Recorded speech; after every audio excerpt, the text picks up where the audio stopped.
channel. I'm Kendall. This is my first YouTube video, but enough with all of that because you probably see that in my intro, which I took the time to create on Canva. But I am a new UGC creator as of May 2024, end of May, like the last 2 weeks of May, I decided to start creating UGC. And now I want us to create a YouTube. It's now July, and I feel like I do have enough knowledge of what I'm doing so far to share my knowledge with everyone else. I apologize for the echo. I am in like a nice little study room area kind of thing. But yeah, so let's go ahead and get started. So if you want to know how to get started out with UGC, the main thing is you need to start. Like, it's not going to happen if you don't start. So don't be afraid to just pick up the phone and get started. So I do have a list of notes that I do want to go through to share with you guys, just so that I can keep track of what I am saying. So when you want to get started with UGC, the first thing you want to do is create an email account for brands. Now this can be done through Gmail, Outlook, whichever other email services out there, or you can, if you're feeling a little extra snazzy or extra little expensive, you can pay for your own email domain. Starting out, I don't suggest it because it can be a little bit expensive, but if you do have the extra funds to just put towards your content creation journey as a UGC creator, I definitely recommend doing it. I was told by one brand it makes you seem to be more professional, more put together, and then sometimes they don't go to spam like how most of the Gmails do. So that is an option for you when reaching out to these brands. Secondly, you want to create social media accounts that are specifically for your content. So as a UGC content creator, I did initially create my own page, a brand new page, because I know I didn't want a lot of people that knew me to like see what I was doing, to like discourage me. But then I realized, who cares? Because if they want to support me, they can. If they don't want to support me, they don't have to support me, and it is what it is. So I did make the decision to start my UGC journey on a new page, but then I just was like, whatever, and brought it to my current page now, just because the reach was so much better. Like, I could post the same reel on my small account, and then I'll probably get like maybe 50 or 200 views on Instagram, and then I can put it on my main account, and it's going to be like a couple thousand or so. So the reach is very good on my main account. So I did start posting there. I changed my username, everything to like Kendall UGC Creator with a little line in between, just to let everyone know like what it is that I am doing.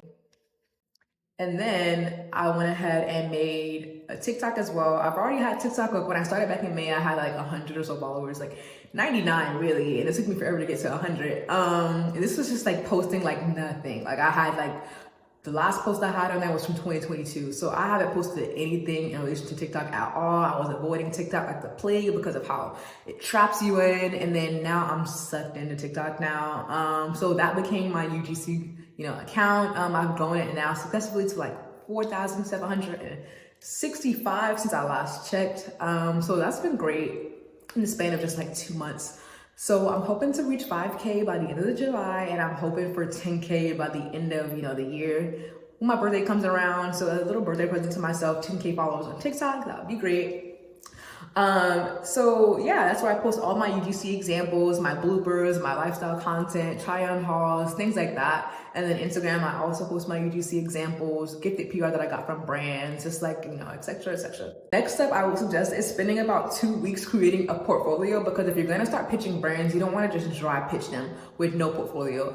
I did that like my first week just for the heck of it, and I got like little to no responses.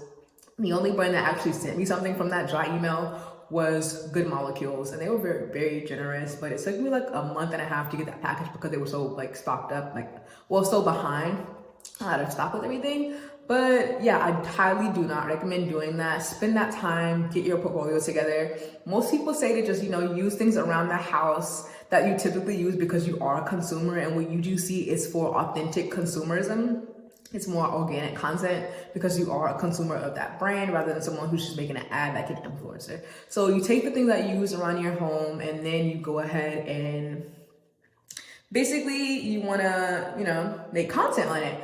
Like, for example, I've got this nice little keychain. You could talk about how portable this keychain is, how stretchy it is, how durable it is, because you use it on a daily basis and you're a direct consumer for it. And that would be like for an accessories brand kind of thing. So And then you have skincare content, or you have makeup content, like a lip gloss. You know, you can have like a little drip coming down, application for it.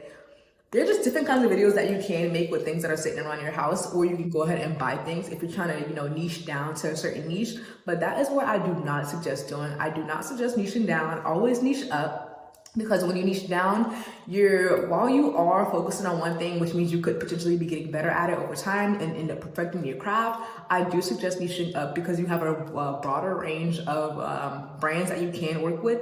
For example, if you're doing accessories, you got like different kinds of accessories, like phone case accessories, keychains.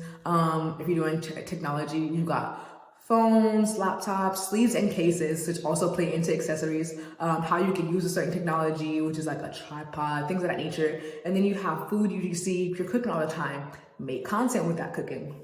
Makeup, skincare. You're always doing skincare. If you do have a morning routine, there you go, that's content. If you have a makeup routine, there you go, that's content.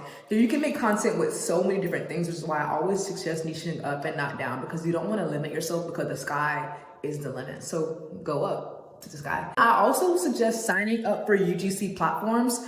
I signed up with Join Brands, Incense, Skeepers, and Billio. Incense and Skeepers hate me to death. I was not approved on either one of them, no matter how many times I tried. And then there's Billio. Billio is very hard to get deals on there. I did land one deal for like a hair care brand. It was just like some spray. And they paid me $45 for that, and that was a flat fee. Like I got all that money. It didn't take anything out, if I can recall correctly.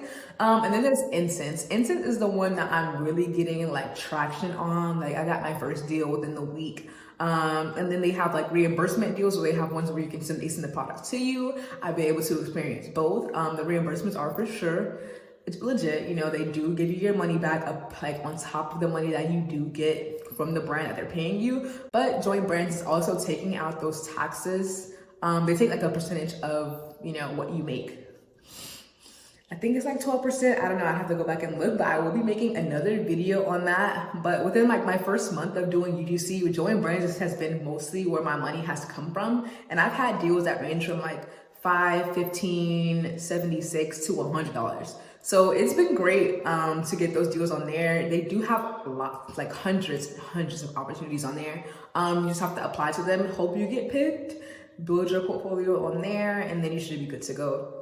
Yeah, I think that's like the main thing so far. I will be making another video on these UGC platforms, such as Join Brands, something that is more in depth, but I say that is basically the rundown for how to get started as a UGC creator. So comment down below if you have any questions, comments, or concerns, or you just want to reach out and have some little guidance, because, you know, I'm not charging you for a course over here. YouTube is free, information is free. Do not buy those courses. That is another thing. Do not buy those courses. I bought the Creatively Linda course for $497, and it was an absolute waste of money, absolute waste of time. 2 people buy her course. She's already made a band so far. So that we're funding her lifestyle. I highly suggest not doing that, because that course told me basically everything I could do that I already knew. It didn't provide me with any information that could have actually helped me. In a way, it does provide that sense of community, but it's really not a lot. So I highly do suggest not buying into any of those courses. There's plenty of free things out there, plenty of research you can do. So definitely use your resources. But yeah, bye guys.